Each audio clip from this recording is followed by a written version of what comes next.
If anyone would come after me, let him deny himself and take up his own cross and follow me. It was my parents' 15th anniversary, and I thought it'd be just a chill day. And suddenly my dad goes up to me and my little sister and he says, "Prepare a speech because tonight we will surprise your mother and you're gonna be saying a speech." And I was 13 at the time, and I was so stressed because I hated public speaking. Like, what do I say?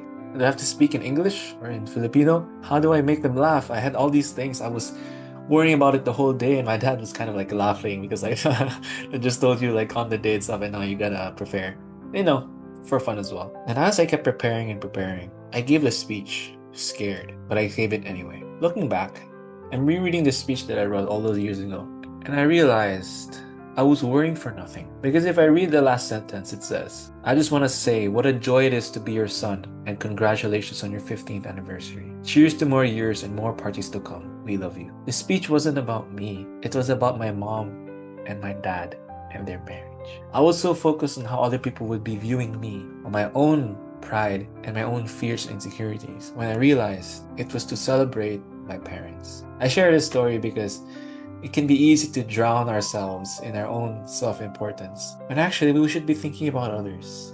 We should be denying ourselves and living our lives for other people to serve them. Did Jesus not sit with tax collectors, heal the blind, feed the poor and hungry? Did he not bring peace to the Roman soldiers who persecuted him? Did he not think about how his actions could lift up others instead of himself?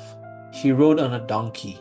Kings don't ride on donkeys. He rode on a donkey. He was that humble, and he was that others-centered, that people's lives genuinely changed, not just from the miracles, but just from living with him and viewing him, like the impact that he made. Even to this day, when we study Jesus, you just feel this inspiration. You just feel so loved, and you feel like you want to give back to other people. That could be you. That could be you. But remember, if you're asking Jesus, "God, why do you put me through so much pain? Aren't you so loving?" If you ask him that, here is what he would probably say to you. If this is a sign, if you've been thinking about this is what he would say. "Do you not know who I am? Have you not read the Bible? Pretty much everyone suffered there, especially me. I died on the cross for you, not to boast or anything, but to show you what love really is. Love is not a feeling, it's acting despite how you feel. Now, isn't it better to have pain and Jesus than to not have him at all? So that when people see you going through hell, going through heartbreak and heartache, but you're still smiling, you're still at peace, not a psycho, but then with so much trust in the Lord, they would look at you and they'd be inspired. Is your pain just for you? Like, your pain, it could be for other people. What if the pain you're feeling right now is so that you can have the compassion to understand other people's pain? Just a few weeks ago, I consoled someone I just met because I just listened and I empathized, because I know how he felt. I experienced pain of a similar sort, so I was able to pray for him, hug him, and just be there for him because I knew how he felt and what he needed. What if that's you? You're probably going through something terrible, but that could be a blessing to somebody else. You could be a witness. You could be an instrument of God's peace. Like, imagine people looking at you, your friends and your family, the people who you don't even know exist. They see you and they realize that despite the pain that you're going through, you feel that it's worth it because God chose you. There was this story I heard a few days ago where a couple lost their child after giving birth, and it was so sad because they prayed for the child for months, years.